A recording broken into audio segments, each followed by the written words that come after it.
తెలుగు రాష్ట్రాల్లో అతిపెద్ద lift manufacturer లిఫ్ట్స్.com dealership కూడా ఇవ్వబడును. వైసీపీ మాజీ ఎంపీ గోరింట్ల మాధవ్ అత్యుత్సాహం కొంపముంచింది.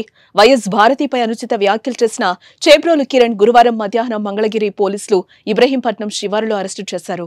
ఈ విషయాన్ని తెలుసుకున్న గోరింట్ల మాధవ్ గుంటూరు ఎస్పీ కార్యాలయం వద్ద హడావిడి చేశారు. కిరణ్ ను తనకు అప్పగించాలంటూ పోలీసులతో వాగ్వాదానికి దిగారు. దీంతో అక్కడ కాసేపు ఉద్రిక్తత పరిస్థితులు నెలకొన్నాయి. అనంతరం అతన్ని పోలీసులు అదుపులోకి తీసుకున్నారు.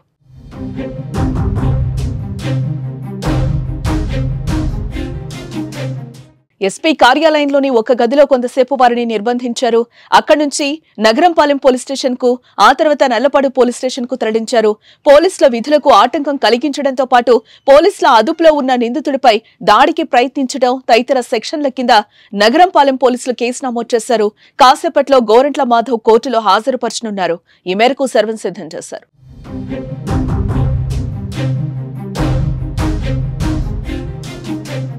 వైసీపీ అధినేత జగన్ సతీమణి వైఎస్ భారతిపై టీడీపీకి చెందిన చేబ్రోలు కిరణ్ కుమార్ వివాదాస్పద వ్యాఖ్యలు చేయగా టీడీపీ అధిష్టానం వెంటనే స్పందించింది. చేబ్రోలు కిరణ్ పై సస్పెన్షన్ వేటు వేసింది. అక్కడితో ఆగకుండా అతన్ని వెంటనే అరెస్టు చేయాలంటూ గుంటూరు జిల్లా పోలీసు ఉన్నతాధికారులను ఆదేశించింది. ఈ నేపథ్యంలో చేబ్రోలు కిరణ్ ను పోలీసులు అరెస్టు చేశారు. సొంత పార్టీకి చెందిన చంద్రబాబు ఉపేక్షించలేదు. అరెస్టు చేపించి జైలుకు పంపించారు. ఇలాంటి సమయంలో మాధవ్ వారిని అడ్డుకొని జైలు పాలవ్వడం చర్చనీయాంశమవుతుంది. మరి కోర్టు మాధవ్కు రిమాండ్ విధిస్తుందా లేదా బెయిల్ దక్కుతుందా చూడాలి.